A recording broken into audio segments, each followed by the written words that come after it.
briefed reporters on operations in Iraq for about 25 minutes.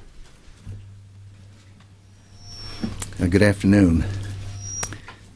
Today, the men and women serving in this Department of Defense mourn the death of former Secretary of Defense Caspar Weinberger. Cap Weinberger was a friend. His extensive career in public service, his support for the men and women in uniform, and his central role in helping to win the Cold War leave a lasting legacy. He left the United States Armed Forces stronger, our country safer, and the world more free. Certainly I offer my deepest sympathy to his wife Jane and his family and his many friends throughout the world. Recently, Iraq and coalition forces took steps to prevent terrorists from carrying out large-scale attacks in Iraq against the many hundreds and hundreds of thousands of Shia observing their religious event known as Arba'in. The observance, banned for 3 decades under Saddam Hussein, is a culmination of a pilgrimage to the Iraqi cities of Karbala and Najaf, where Shia Muslims gather each year to pay homage to the grandson of the Prophet Muhammad. It's estimated that more than 1 million Shia traveled across the country, across Iraq, for the pilgrimage. Many slept in tents along the road. Many wore black robes and held banners. Some walked with their children. They were thought to be easy and very visible targets for terrorists. In 2004, terrorists killed more than 120 Iraqis and wounded around 300 during this period. In 2005, terrorists killed 33 Iraqis and wounded 130. This year, it's estimated that 12 Iraqis were killed and 2 were wounded in connection with the pilgrimage. So this year's pilgrimage, for the most part, passed peacefully. Iraqi security forces, benefiting from their increased numbers, they're now some 241,000 strong, and their additional training and experience, performed well and took the lead in protecting their fellow Iraqis. Provincial governors, provincial police chiefs, and Iraqi security personnel executed an extensive security plan. One Iraqi army captain said, "My soldiers have done a very good job following their orders, and I'm proud of how they kept things under control." In a situation like exists in Iraq today, one measure of what is happening is to note things that are not happening. Admittedly, that's a difficult thing to do. It's far easier to report about a bomb that goes off than to note a bomb that doesn't. A car bomb that kills Iraqis outside a police recruiting station makes for a clearly understandable story compared to the fact that hundreds of Iraqis volunteer the next day to step up to volunteer despite that attack. The relative success of this year's Arba'in underscores the complexity of understanding the events that are taking place there. Of this event, there are questions one might ask. Is Iraq truly a country in uncontrollable chaos, as we occasionally are told? How were more than 1 million Iraqis able to move across the country with only a handful of incidents? If the coalition does not have an adequate number of forces on the ground, as some argue, how did the Iraqi forces with coalition support manage to protect millions of Iraqis? And if terrorists tried and failed to pull off a massive attack, what does this say about their strength and their capabilities? These questions aren't easily answered, I admit, but they, it seems to me, are worth asking. In closing, I might mention that yesterday I visited Shanksville, Pennsylvania, and paid my respects to the passengers who gave their lives in defiance of the hijackers and in defense of our country's capital on September 11th, 2001. The field there is hallowed ground, dedicated to those selfless Americans who were really the first to fight back in the post-9/11 war against terrorists. And it's heartwarming that some 150,000 individuals, on their own time, at their own expense, visit that site each year to remember the heroic passengers of Flight 93. I think it says a great deal about our country. General Pace. Thank you, Mr. Secretary. I just spent this last week visiting with my counterparts in Pakistan, Saudi Arabia, and Turkey, having dialogue about how our militaries can work more effectively and efficiently together. Each of those countries is fighting hard against terrorism inside their countries. They're working diligently to reduce transit of terrorists across their borders. And it was a good, open dialogue amongst military folks. I also had the opportunity in Pakistan to observe the U.S. forces who are there now wrapping up a 6-month operation in support of the Pakistan relief efforts. We can be very proud of what our folks have done in support of the Pakistan government. The Pakistan government can be very proud of what it did to support its own people. With that, we'll answer your questions. Bob. Mr. Secretary, I'd like to ask you about the report that was issued last Friday by Joint Forces Command, in which they stated that the Russians had fed sensitive intelligence to the Iraqis, to Saddam Hussein, in the early days of the war. The report cited 2 captured Iraqi documents, but the authors of the report also concluded that significantly the regime was also receiving intelligence from the Russians. That's a direct quote. So my question to you is, if that's true, what was done to follow that up, to verify that, and to get an explanation from the Russians? And if it wasn't true, why was it contained in this government report? Well, I suspect it was what was in the government report characterized a document or some piece of information that existed. I haven't seen the specific reference in the report. And my understanding is that Secretary Rice has indicated that she's going to discuss that with the Russians. But do you know this to be true? No, I don't. It's something that obviously it merits looking into. So you've not previously been alerted to this item? No. Mr. Secretary, perhaps this is for General Pace, but either one of you or both of you, a possible downside to this pilgrimage would be agents coming across from Iran, not only members of their Republican Guard, but also those skilled in bomb making and others who would support the terrorists. Does intel that you can share with us bear that out, that this was and is an increasing problem, specifically during this pilgrimage? The intel would not verify one way or t'other as far as whether or not it's an increase or decrease or how many. What I can tell you publicly is that the Iraqi government is certainly sensitive to the understanding that it's potentially inside those couple of million pilgrims, there may be some few who are transporting or using that pilgrimage for other than going to pray. More than that, I cannot tell you publicly, other than to tell you that is an item of interest anytime there's that kind of movement of people. Can you expand a bit on the word few? I mean, are we talking half a dozen, 2,000? I cannot. I do not know. I'd like to go back to Bob's question. There's been a good deal of discussion about the fact that the Director of National Intelligence is in the process of disgorging what will turn out to be millions of documents, I believe, ultimately, that were captured during the conflict. We also know that there were millions of documents destroyed because as forces went into the buildings, they found systematic destruction of a great many documents, burning and shredding and the like. Given the fact that it's going to, these things are mostly in Arabic, and they're going to be put out by the government of the United States without, in many cases, having been read or translated or analyzed or checked, simply because the decision has been made that with a quick review, a great amount of it it's appropriate to put out a large amount of it.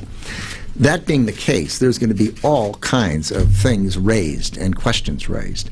And needless to say, if one started trying to track down the things that exist in literally millions of documents, you wouldn't be able to do much else. So what will happen will be that this will go out, and the important pieces will rise to the top. Some will be accurate, I'm sure. Some will be inaccurate, I'm sure. Some will be rumors. Some will be speculation.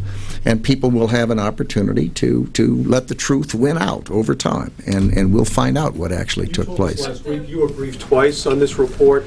Did anyone ever mention the Russian information to you when you were briefed on it? Not that I recall. And the two authors of the report told us This is months ago that I was briefed on this. The two authors of the reports told us they were surprised by this information. Did it surprise either of you? We still don't know whether or not the translation itself is 100% accurate. We don't know if there's if this is real information or disinformation. There's all kinds of pieces of this that need to be looked They seem into. to believe it, the authors. Mr. Secretary, did you... You're up. I'm just following up on the same subject. If, Mr. Secretary, if you don't personally know this information about the allegations about the Russians to be true, was it appropriate to put it in a public report like this? And does the United States owe Russia an explanation for doing so? I'm sure if anyone is owed anything, they will get it. But the idea that we're supposed to know what's going to be in every single document or report that comes out of this department is obviously, it doesn't quite appreciate the hundreds and hundreds and hundreds of reports that are put out. This is a subject that you've talked about many times publicly, the importance of protecting the integrity of classified information. And here, in a wartime setting, another country is providing sensitive information to the enemy. It seems like just the kind of thing that you'd be much concerned about. It certainly would be something that one would look into. Should you have been told about it? Oh, I'm not going to criticize somebody for not calling it to my attention previously. We'll sort through it. Sir, to follow up, CENTCOM said that they have no plans to investigate whether or not there was somebody, as these documents suggest, at CENTCOM leaking sensitive information that could jeopardize U.S. troops to the Russians. Isn't that a subject that... Who at CENTCOM said that? The spokesperson for CENTCOM. Yeah, I don't know. I didn't see that. But shouldn't this... I mean, that's the other part of the equation here. I mean, shouldn't we be investigating There whether or are not there people was in the department who have the responsibility for looking into things like that. It's not being looked into, though. Do you think it should be? If it should be, it will. Do you think it should be? This is a serious question. I mean, I'd have to go back and read it carefully and see what credence one ought to give to it, and see what we may have discovered through other channels, and then make a decision. Yes. Mr. Secretary, on Sunday there was a coalition operation whereby, which included both Iraqi and U.S. Special Forces in an attack on a compound in Baghdad. It's about 3-to-1 Iraqi security forces, Right. Special Operations Forces. But in that operation, it was first reported that the initial target were armed militia, possibly members of the Mahdi army. Does this signal a new tactic in pursuing these armed militias more aggressively in Iraq? Go ahead. First of all, this was an operation that was conducted by Iraqi Special Operations Forces, and it was briefed, as you know, in Baghdad by their troops. We did bring some pictures to be able to show you here. If I can see if I have the first one. This is the area we're talking about. I'm going to point it in the pocket here. The target area is here, and this complex is an old school complex, believed to hold, among other things, a hostage ring, people who grab people off the street for money. The Iraqi special operators came into this area, here, and here to cordon off. These areas in red over the course of the operation are buildings from which the Iraqi security forces cordon took fire, and then the Iraqi forces themselves went into the main target area, this one with the red dot, into the main target area. This is the building inside of which, once they got in there, they found a small minaret and a prayer room. Next picture, please. These are some of the things they found inside of that compound, some RPGs. Those are not religious instruments. And the like. Next picture, please. And these are parts of IEDs. So inside of this compound that they went into looking for hostages, and oh, by the way, they did find a hostage bound inside the facility. When the hostage was released, he pointed to 2 of the individuals who the Iraqi security forces had detained as being his kidnappers. So this was a very good operation on the part of the Iraqi Special Operations Forces into a compound that turned out to have other than religious pilgrims in it. They also found at least 2 people who had traces of explosives on their fingers. But besides the hostage, the initial reports indicated that the target for this assault were armed militias that had possibly been responsible for some of the abuses, the executions, the beheadings, the bodies that have been found in Baghdad I think recently. the answer to your question is that I'm not in a position to say that there's been any change in the policy. The Iraqi government, to the extent they decide to make a change, would announce it themselves. And this was an Iraqi-led security operation. But is it an indication of the beginning of a crackdown against these militias? It's one dot. And I don't think there's a lot to connect to it at this moment. Furthermore, I would say that it strikes me that at the situation they're in, negotiating to finish the adjustments to the Constitution, negotiating as to who will serve in what post, and what other things they may want to decide politically, is probably not a time when the government is going to be making big announcements on changes in policy. So I think that this was what it was, is my guess. So this attack was not the announcement? I mean, it seems to be a pretty dramatic step in going after the militias themselves. As I say, I think if the new government, when it gets in place, and we hope that's soon, if they have announcements to make, they'll make it. But that was not an announcement. It was an operation that they conducted. Brett. Secretary, because of this operation, many Shiite leaders have said that they're postponing negotiations on the formation of that government.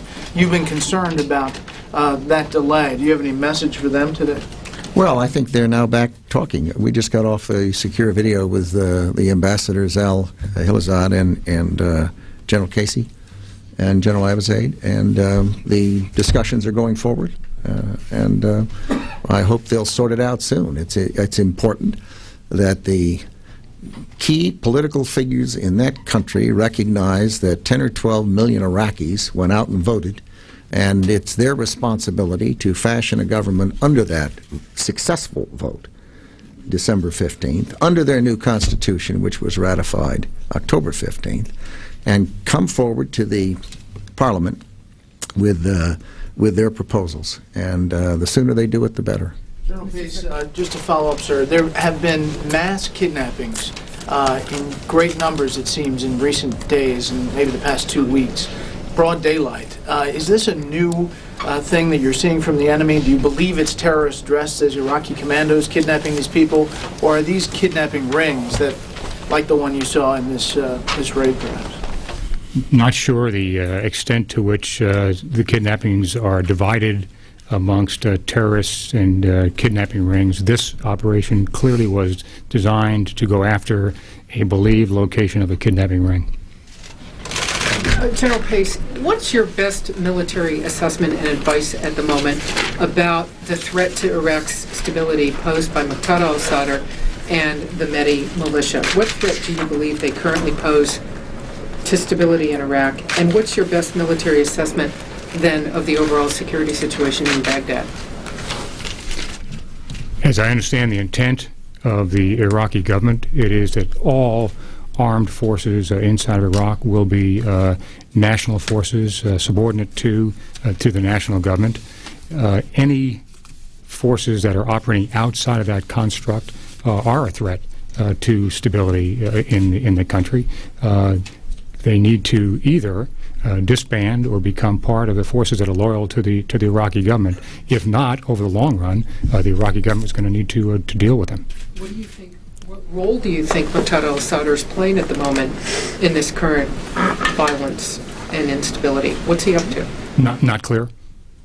Not clear, but it is clear that militias not loyal to the government have, in fact, participated in killing of various members of various sects. That is not acceptable. It's not good. It needs to be dealt with. But how much of the violence belongs to one militia or another is not clear. And if that room had, I'm sorry, sir, but just to clarify your statement over there, if the room had a minaret inside of the room? No, when they got inside the building, that big rectangular building that had Target 1 listed on it, the one that had the little red dot in the middle of it, when they got into that compound, they found that there was a building there that had a small minaret and a prayer room inside of it. Some people are calling that a mosque, but that's what they found when they got in. Pam. Sir, yesterday when you spoke up the War College gave the U.S. a pretty bad grade in its performance. Passing grade. Well, not in my family, indeed.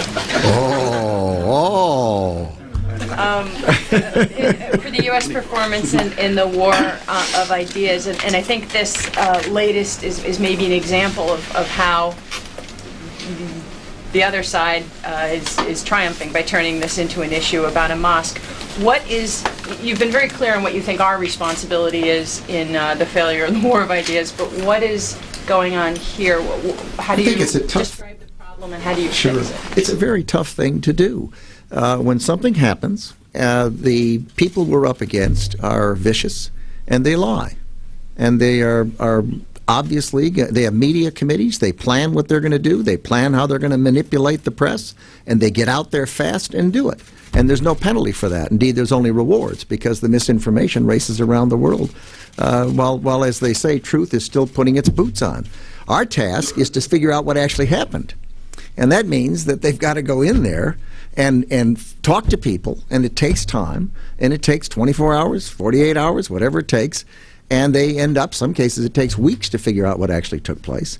And it's just very difficult. And here we are in the 21st century with all these means of communication and information racing around the globe, and it just makes it a very tough thing to do. And clearly, the United States government has not gotten to the point where we are as deft and clever and facile and quick as the enemy that is perfectly capable of lying, having it printed all over the world, and there's no penalty for having lied. Indeed, there was a reward because a great many people read the lie and believed it.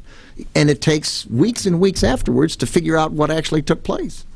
I mean, I didn't know until this morning the details that Pete briefed here, nor did he, for that matter. And why, if we're working with the Iraqi special forces, don't we have some knowledge of the operation that they're about to undertake? If we make a mistake, if we jump out and make a mistake, there's a penalty for it. If they jump out and lie, there's no penalty for that.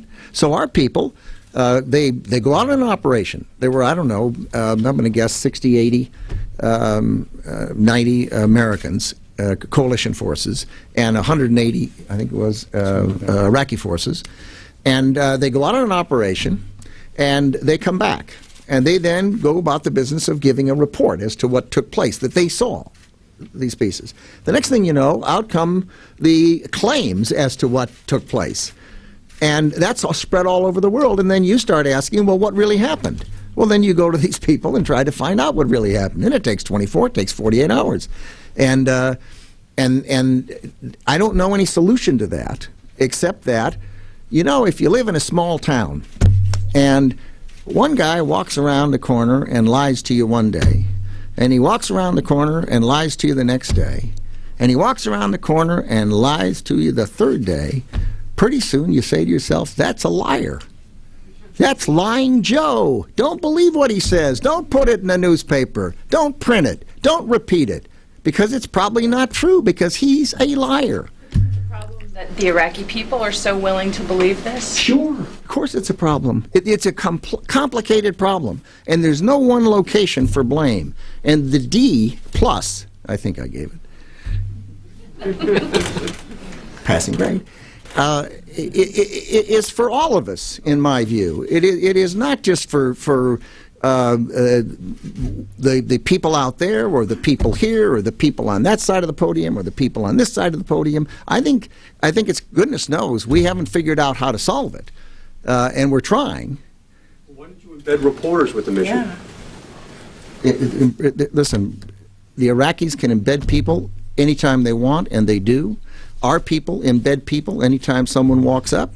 I've talked to people who've asked them if they've been embedded, and they say, "Oh, we can't be embedded because our colleagues look down on us if we've been embedded."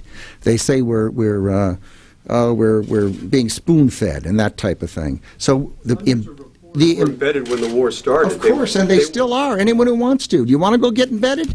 Raise your hand. Go do it. Don't sit here and talk about it. Get out there. Operation Swarmer, there were no reporters embedded there. It's not because they're being prevented. There are opportunities for people to be embedded. And there are people currently embedded. Just a second. Just a second. Brian, is that correct or incorrect? In terms of embedding? Yes. Yes, there are reporters embedded today, yes, sir, and there are more opportunities that exist. First warmer? I just don't know one operation, but I do know that embedding is available. And if anyone here is feeling hurt and left out because they volunteered repeatedly to be embedded and were turned down, give your name to Brian, and we'll work out something for you. Jim. General, could you clarify something? The minaret, the building with the minaret that was in the compound, were people killed in that building, and if they were they armed? You saw the pictures of the weapons in the building. Well, I know. Well, but the general also said that the fire came from outside the compound. And Sorry. There was firing from inside the compound. I cannot tell you whether or not there was actually somebody in the minaret firing or not. I can tell you that the minaret was part of the compound itself, that big rectangle you saw in the corner of the photo. That was the target area. Did not know that minaret was there on the way in. Discovered it once in there. All I'm saying is that there was a minaret, there was a prayer room in this compound, but all the other things I showed you were in the compound. Whether they were taken out of the prayer room or the minaret, I'd have to get you the details on. I do not know those facts. do you know whether people were killed in the prayer room? I do Because that not. seems to be I don't the know. issue. We can find out. I don't know that. We do know that the Iraqi security forces have a practice that if they're fired at from a structure, that they feel free to go into that structure and prevent the firing and the killing of Iraqi security forces. Thank you very much, folks. Did any Americans engage, or was it only Iraqis that engaged the enemy fighters? Do we know that? I think it was briefed yesterday by the people on the spot, and I would ask them. They came out and gave a good briefing, I think.